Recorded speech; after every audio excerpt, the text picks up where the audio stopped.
So now that we've created our Illustrator logo, it's now time to switch over to InDesign to create our business card document. So here in Adobe InDesign, I'm going to go to File, New, Document. Inside of here, I'm going to create the size for my business card. Starting at the top, my intent is going to be set to print because I am going to print this document. I am not going to choose web or digital publishing because those are set up for an RGB color format, not CMYK, which is the same format we used for our Illustrator document. I'm going to deactivate facing pages and then go to page size.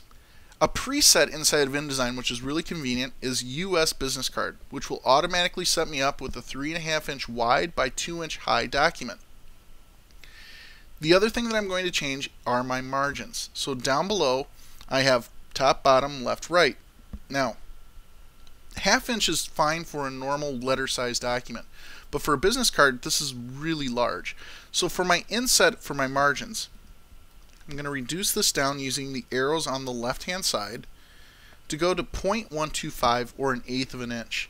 Now you'll notice this little chain link right here is actually linking all 4 sides together, so we get a nice even setting.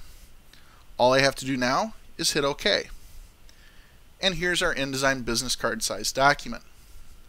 Now, there are 2 things that we're going to add to this business card document to create our business card. The first is our logo, and the second is going to be text. So let's start with the logo. So over on the left hand side of my toolbar, I have 2 rectangular looking shapes. The first on the left hand side is called the rectangle frame tool. The one on the right is called the rectangle tool, not to be confused. The rectangle frame tool is the tool that we're going to use to create a box that we're going to bring in our InDesign artwork from Illustrator. So this frame tool is going to allow me to go in and click and drag to create a frame. Now, I can switch back to my selection tool, which is very similar to the tool that we have inside of Illustrator, to get another bounding box.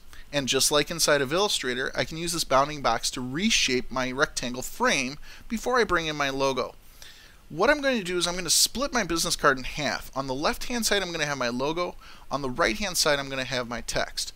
So as I move this frame, dragging the right hand side, I can reshape this, and one nice feature inside of InDesign is something called Smart Guides. A Smart Guide for the half page or center of the page mark will pop up when I've achieved the center of the page. So I've now bisected my business card. Next, I'm going to bring in my Illustrator logo and then add some text.